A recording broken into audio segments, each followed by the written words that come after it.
No vídeo de hoje falaremos sobre os cuidados a serem adotados no ambiente clínico odontológico frente à pandemia da Covid-19. Mais vídeos sobre outros assuntos você encontra no canal. Não esqueça de se inscrever e seguir nossa página no Instagram, que está disponível na descrição deste vídeo.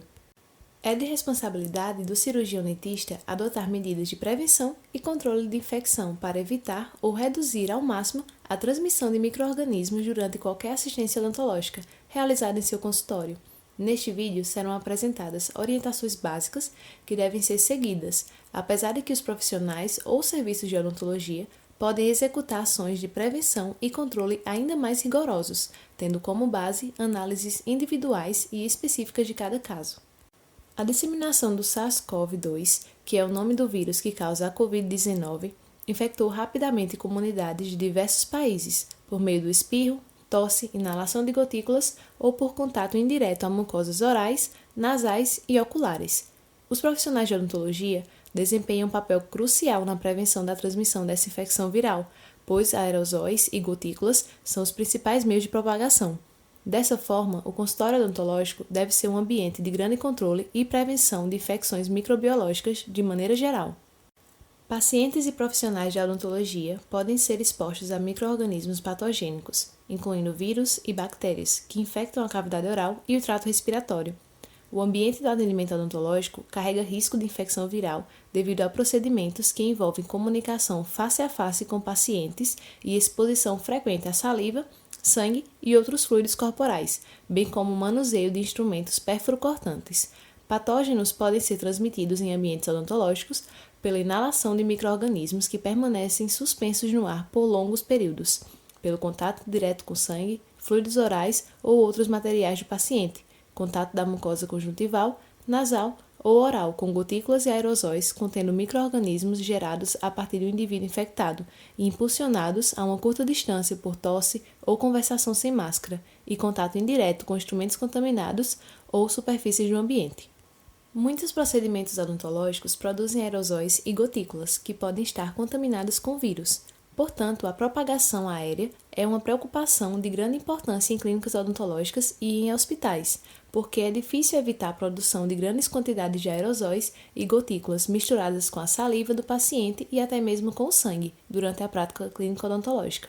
Além da tosse e da respiração do paciente infectado, dispositivos dentários como a peça de mão usam ar em alta velocidade para conduzir a turbina e trabalham com água. Quando esses dispositivos trabalham na cavidade oral do paciente, uma grande quantidade de aerosol e gotículas misturadas com a saliva ou sangue do paciente são gerados. Partículas de gotículas e aerosóis são pequenos o suficiente para permanecerem no ar por um longo período, antes de se depositarem em superfícies do ambiente ou entrarem no trato respiratório de um outro indivíduo. Alguns vírus são controlados e prevenidos através da vacinação, em especial das equipes de saúde, como por exemplo a hepatite viral tipo B. Os ensaios clínicos disponíveis mostraram que as vacinas contra a Covid-19 são seguras e altamente eficazes na prevenção de doenças graves. Dado quão novo é a Covid-19, os pesquisadores ainda estão analisando quanto tempo uma pessoa vacinada provavelmente estará protegida contra infecções e se as pessoas vacinadas ainda podem transmitir o vírus para outras pessoas. O vírus da Covid-19 pode permanecer na saliva de um indivíduo contaminado por até 24 dias. A partir disso, é difícil identificar se a pessoa está ou não contaminada. Por isso, recomenda-se que os profissionais da saúde devem trabalhar como se todos os seus pacientes estivessem contaminados.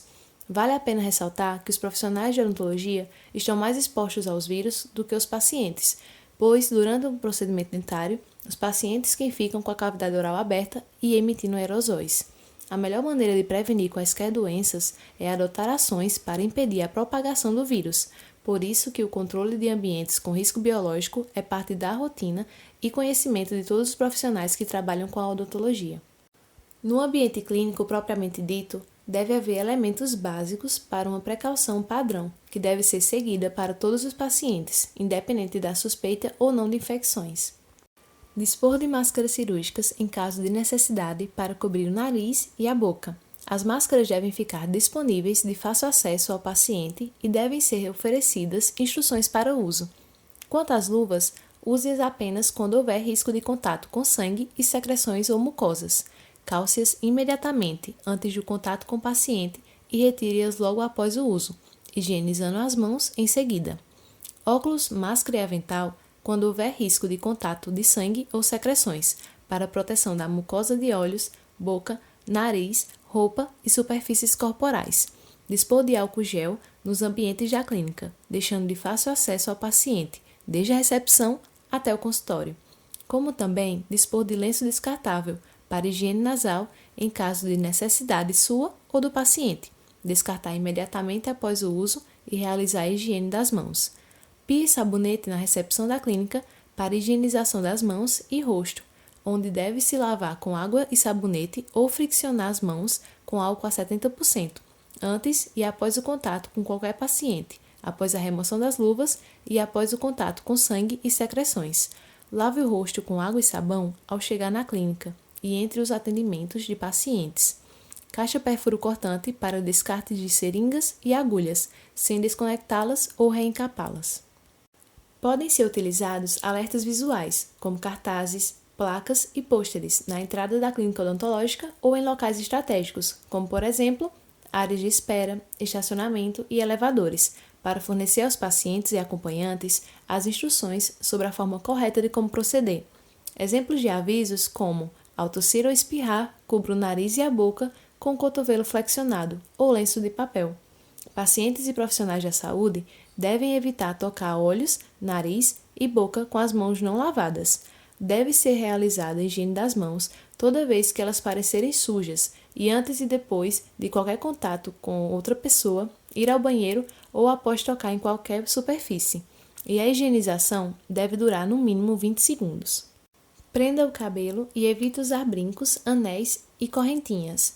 Lavar o rosto com água e sabão por 20 segundos após a higiene das mãos e antes do atendimento odontológico. Quanto aos cuidados na sala de espera, deve-se instalar tapete desinfectante bactericida na porta de entrada. A sala de espera deve ter a área de 1,2 metros quadrados por pessoa. Espaçar cadeiras 1 metro por pessoa. Prover máscaras em caso de necessidade e lenço descartável para higiene nasal. Prover sempre lixeira com acionamento por pedal para quaisquer descartes. Prover dispensadores com preparações alcoólicas para a higiene das mãos, sob a forma de gel ou solução a 70%, e estimular a higiene das mãos após o contato.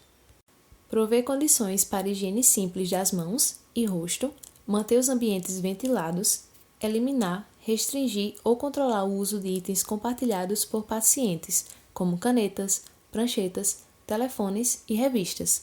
Realizar a limpeza e desinfecção diária das superfícies de ambiente, de equipamentos e de produtos para a saúde que tenham sido utilizados na assistência ao paciente. Se houver necessidade de encaminhamento do paciente para outro serviço de saúde, sempre notificar previamente os cuidados com o paciente para o serviço referenciado. Os cuidados na sala de atendimento podem ser divididos em agentes de desinfecção, cuidados na cadeira e mesas para atendimento, limpeza do ambiente clínico, locais que devem ter barreiras mecânicas, descontaminação de equipamentos instrumentais, sempre lembrando de realizar a limpeza e desinfecção das superfícies do consultório e de outros ambientes utilizados pelo paciente antes das atividades clínicas e entre um paciente e outro. Os agentes de desinfecção odontológicos de superfícies inanimadas são hipoclorito de sódio a 1%, quaternário de amônio e biguanida, glucoprotamina e o álcool a 70%. O álcool a 70% e o hipoclorito de sódio exigem a limpeza das superfícies prévias, com toalhas de papel, água e detergentes, para posterior desinfecção, que no caso do álcool deve ser repetida no mínimo 3 vezes. Esses agentes são contraindicados para acrílicos, borrachas e plásticos, pois endurecem e tornam amarelados. No caso do uso do quaternário de amônio e biguanida ou glucoprotamina, o profissional limpa e desinfecta simultaneamente com esses produtos. Em relação aos cuidados na cadeira e mesas para atendimento, devemos ter em mente que o ambiente clínico deve ser fechado, com área mínima de 9 metros quadrados. Consultórios coletivos devem ter no mínimo a distância de 0,8 metros nas cabeceiras e de 1 metro nas laterais de cada cadeira. Entre duas cadeiras deve haver a distância de 2 metros, com uma barreira mecânica entre estas, caso a distância mínima seja utilizada. O spray emitido por uma caneta de autorrotação atinge até um raio de 2 metros. Por isso, esses locais expostos a tais aerosóis devem ser sempre desinfectados, lembrando que há evidências que o coronavírus pode permanecer infeccioso em superfícies inanimadas em temperatura ambiente por até 9 dias.